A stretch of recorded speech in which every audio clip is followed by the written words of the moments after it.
Hello again, SirLarix here, back with you for another episode of Minecraft. We're in the underground base. There is a lot going on today, and we have a lot of work in front of us. So I want to get started. We're not going to waste too much time.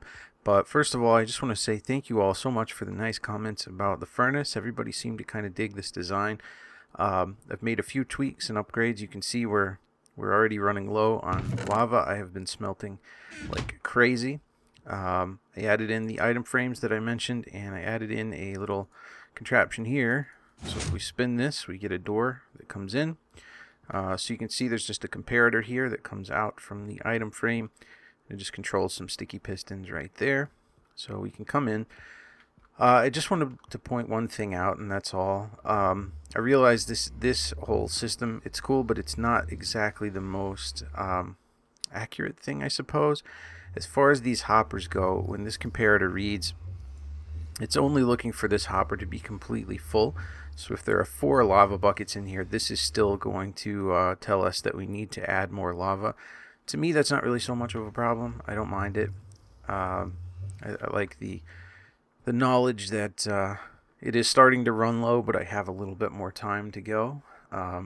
That's really all. It could be probably more accurate than that if you wanted to try to rig that up so it was concerned if this only had maybe 1 lava bucket left in it or whatever. But most of the time, the stuff I'm smelting, it's only really coming out to these first couple of furnaces. I'm rarely actually filling this entire thing up, so not too big of a deal in my mind. But I did want to point that out in case you're interested in building something like that yourself. So what else is going on? Well, you can see we've started to put a staircase in over here, and this is going to lead up to our enchanting area, eventually our potion area perhaps, and a few other things. And then I think what we're going to do, rather than have this hallway back here, I think I'm going to do something similar on this side over here. So we'll have stairs that go down and then maybe curve down to the middle and then come down here. And there's another set of hallways underneath that lines up perfectly centered with this, so nice and convenient for us. We can just build another staircase down and let that go. But for today, our big project is to work on our enchanting room. So if we come up the stairs, you can see this is what I have done. I've dug out a very large area. Most of this area is going to be, can I get up here please? Cannot. I guess we can't. You can't jump quite that high off of those. Anyway, this is mostly going to be for redstone. There's going to be a lot of redstone involved in this enchanting room, and the reason for that is that we are going to use these bookshelves, and we'll have a sort of one of those toggle type enchanting setups where we could extend individual sections of bookshelves in closer to the enchanting table. So at the end we'll have 1, 2, 3, 4 bookshelves like that. 1, 2, 3, 4 like that. Actually, you know what? I think I put this in the wrong spot. As a matter of fact, I think we're going to have 1 here. So it'll be 1, 2, 3, and then 4, and then 1, 2, 3, 4. Yeah, that's more what I want. So even though this bookshelf right here, once these are all pushed in, so you'll have bookshelves here, here, and here. This one isn't actually visible to the enchanting table, but its effects still take place because it's still within 2 blocks. And that's how enchanting tables work. So this is checking for bookshelves within this 2-block radius. So anywhere here, here, here, all the way around in a square, and then 1 block above. So bookshelves on the 3rd level don't matter. Bookshelves below this don't matter. So I wanted to try to rig this up. You need 15 in order to get a full level 30 enchantment. In this case we have 16, so on our last toggle we'll go from 28 levels to 30 levels. That extra bookshelf isn't really going to matter, but it looks dumb if you only have 1 bookshelf come in instead of 2. But this is going to make a lot more sense again when we look at it later. But the reason that we need to get this set up is you can see I have 52 levels right now. I still have not died, fortunately enough. We've been close a couple times, all the way down to a half a heart, doing some caving several times. hit by a witch and all that fun stuff. But no, for today, we are going to gather some of the blocks we need in order to work on this. And one of the blocks that I want to use is the new prismarine bricks. And I think once you guys actually see these together, you'll think the same way I do. They look really, really nice with these bookshelves. It sort of pulls some of these tones out and also some of the same colors right here in the enchanting table. So we're going to need some of those. In order to do that, we're going to have to kill some guardians. In order to do that, I have prepared some potions. So we have water breathing, night vision, invisibility. We should be able to go over and kill a bunch of these guys without too much trouble.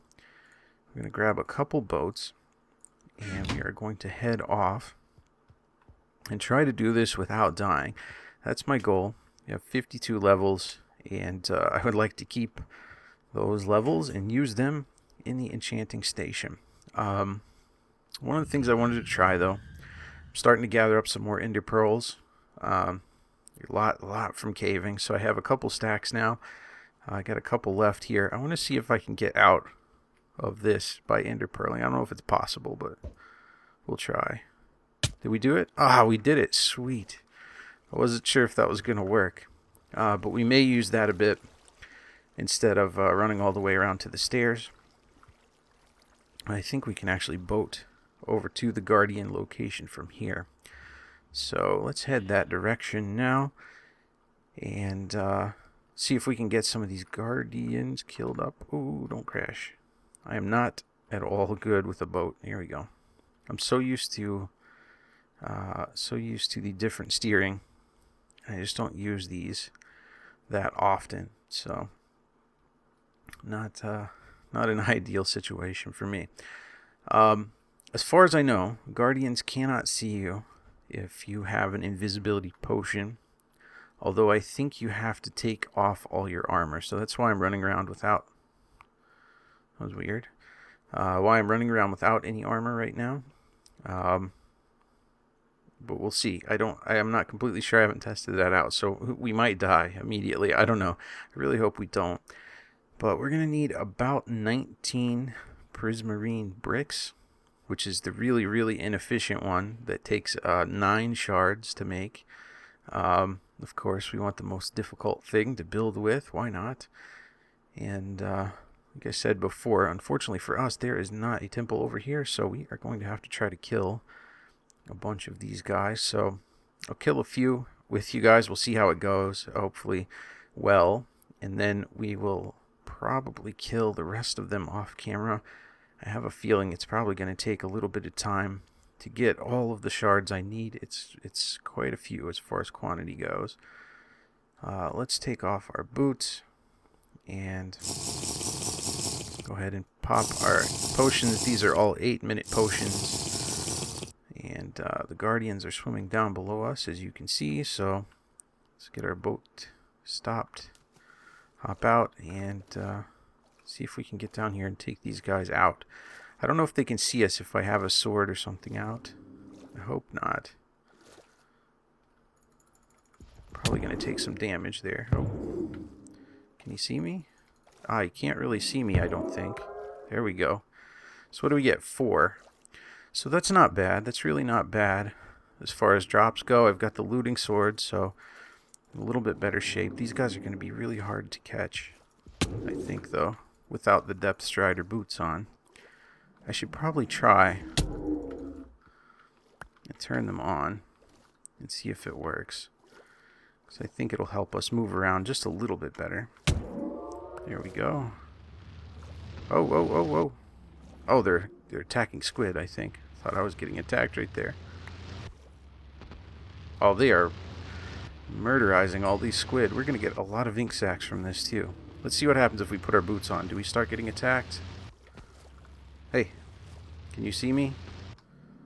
I don't know if he can see me. I don't think he can with the boots.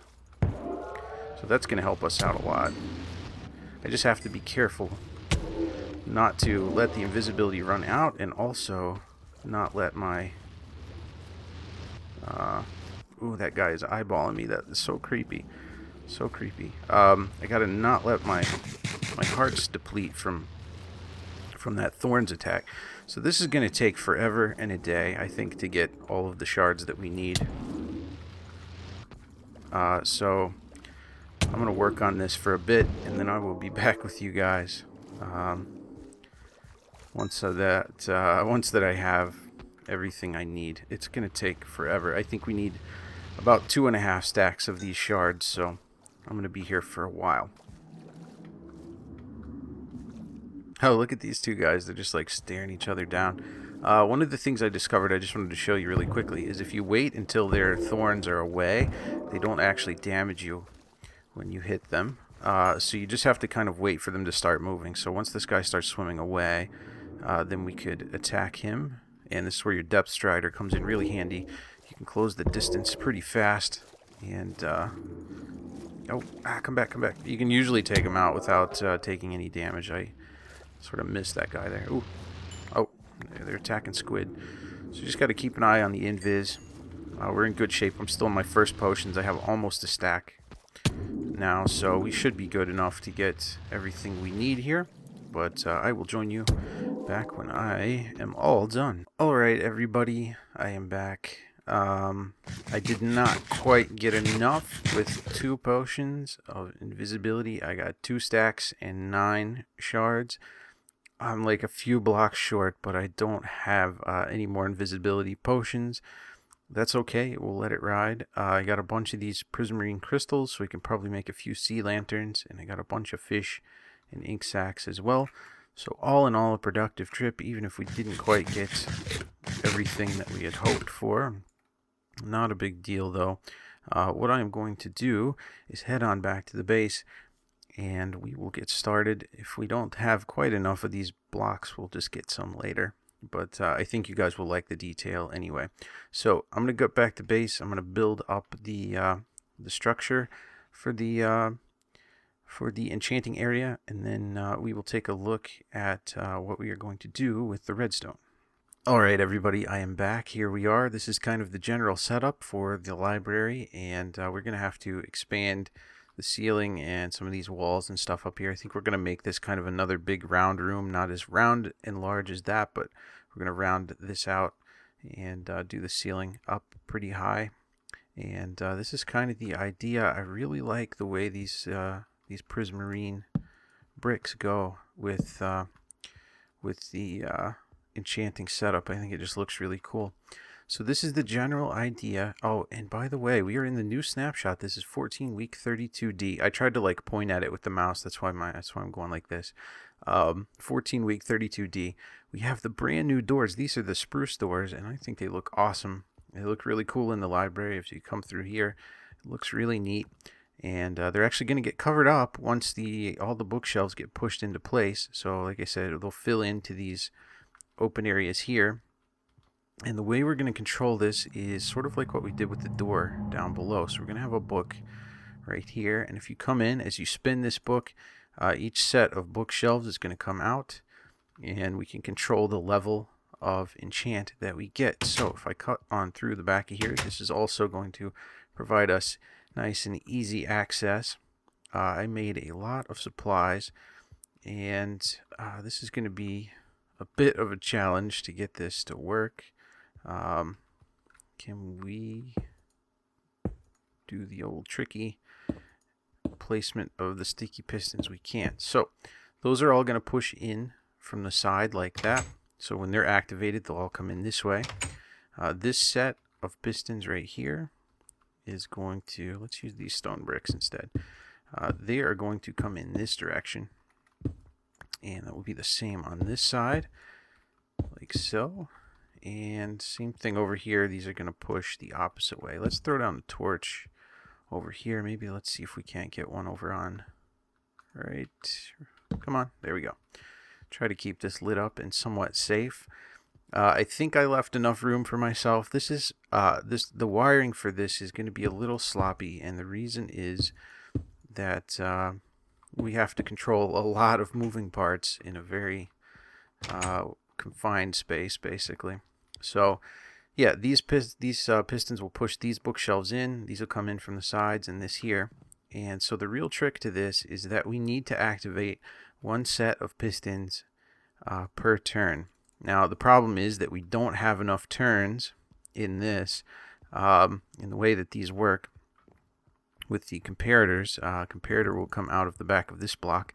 So as you turn an item in an item frame, for each turn it gets an extra level of power. So default is there's an item in the item frame. The comparator is going to give you 1 level of power immediately. So let's actually set this up. Did I bring a comparator? I did. Perfect. So let's do this. We'll put that there. What is that stone brick? Do we need it? I don't think so. I apologize if this episode goes a little bit longer. This is a bit of a complicated project, but I want to make sure we explain it well. So I've already messed one thing up. We're gonna have to make a change here.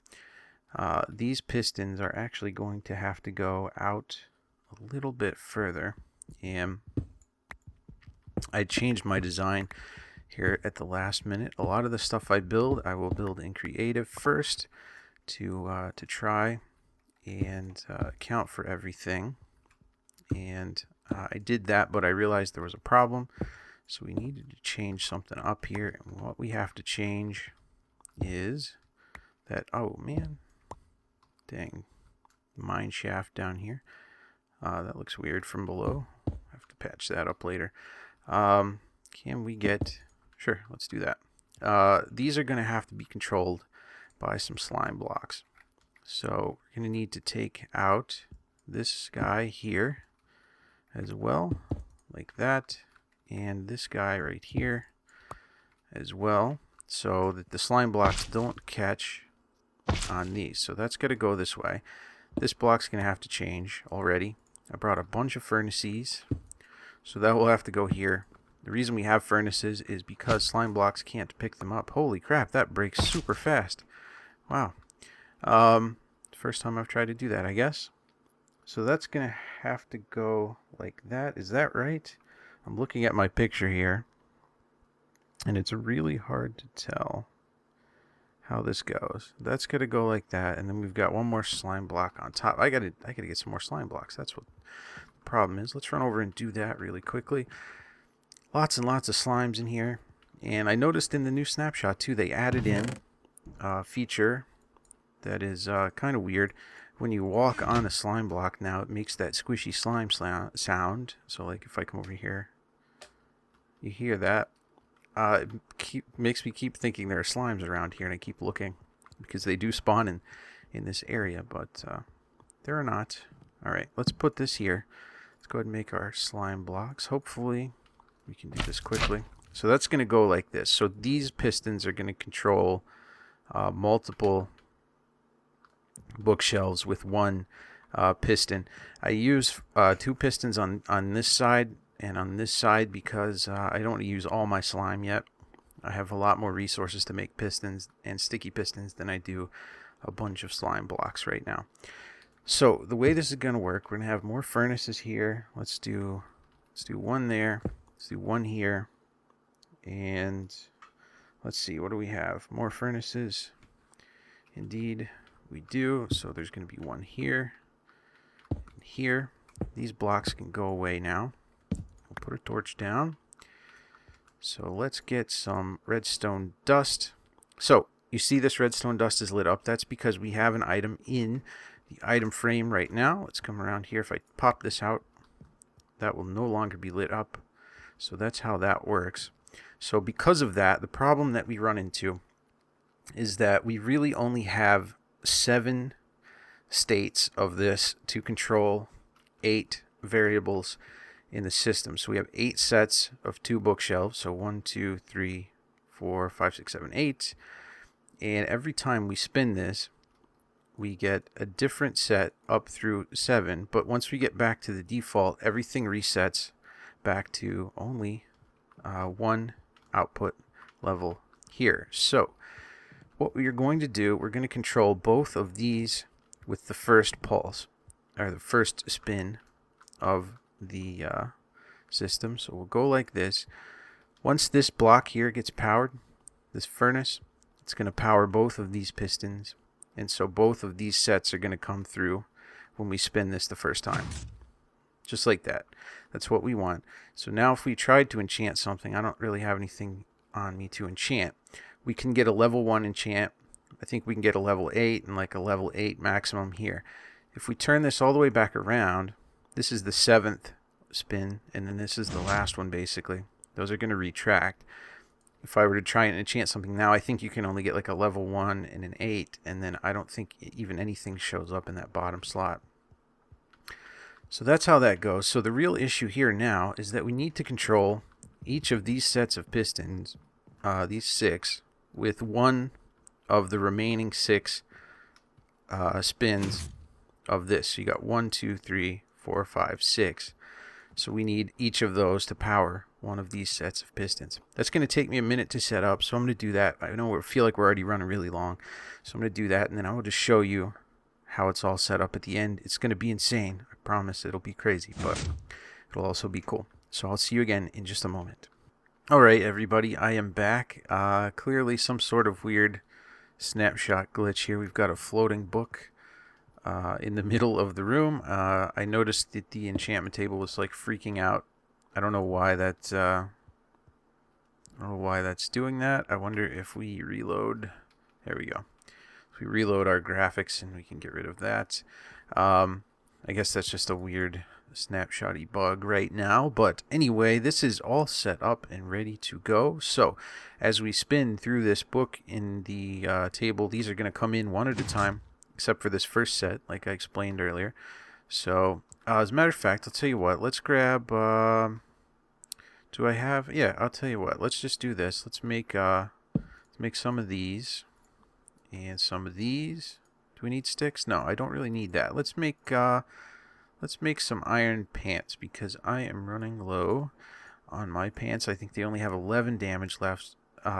So if I put these in, I was going to enchant. So we got 3, 8, and 9. If I spin again, next bookshelf comes out. We get 4, 9, and 12. Keep spinning. 5, 10, and 16. So as we spin through this, each set of bookshelves comes in and gives us a higher level of enchants that we can do. 5, 9, 24. Should get 28 here with this shelf. 8, 18, and 28. And then our last shelf will be here. Perfect. Very good. And we can get a full level 30 enchant. We can leave this way if we want, or if we want to change it back to the default. There we go. And then if I put this in, we at level 1, level 4, level 3. So yeah, that's how this is going to work.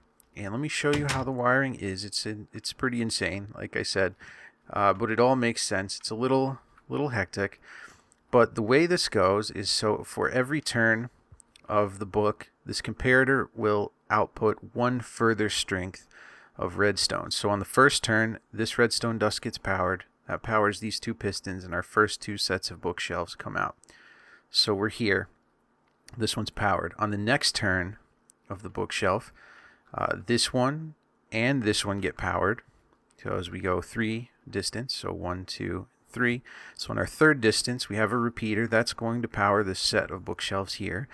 And we're basically just counting up by 1. So as we rotate again, it's going to go out 4. So this was 3. So 4 here, and also 4 right here. So we have another repeater that powers this set. So we're basically just going in steps. So 1 is this one, 2. Oh, sorry. 1 is the default, I guess. 2, 3, 4. We come up here. This one's 5, 6, 7, and 8. So these are all just spaced 1 redstone dust further, essentially. I have a feeling there's probably some better way to compact this, but what we end up with is we're just powering a block next to the pistons, and for each turn. So let's hop back through, and we'll spin it and show you guys what's going on. So we turn the first turn. There we go. And just like I said, this one's powered. So these pistons are powered now. Next turn is going to push this one out. It's going to block our door. So we'll go through this side. And let's just put a block down here. Torch that up. So next turn, this one's powered and this one's powered, but only this repeater is powered because it's closer. So that one comes through. and then it just staggers its way through. So if I were to spin that again, we'd get stuck in here. Actually, I can't spin it again because we can't spin it from this side, and I can't get through the door once it's all closed up. But that's not what I want. That's interesting. That's how it works, and each of those just gets powered one by one. So actually, I'll tell you what. Let's just go up through here, just so I can show you the final, right before the final turn. So we'll hop up through. So you'll see they're all powered, all powered, and then we're powered up to this one. So on our final turn, this gets powered. Repeater pulls from this block and then powers this last set of pistons. So that's how it works. I think this is really cool, and it's a really neat setup. I messed around in creative and came up with this idea, and I was really satisfied with it.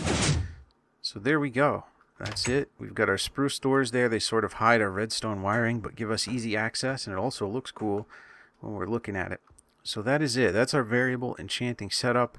And with that in mind, I'm going to do some enchanting, but I am going to leave that for the beginning of next episode. This one I feel like is way too long. It's probably like 40 minutes.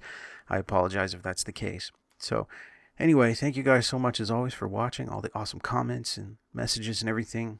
I really appreciate the support. It's so cool that people are even remotely interested in what I got going on here. So thanks again. We'll see you guys next time.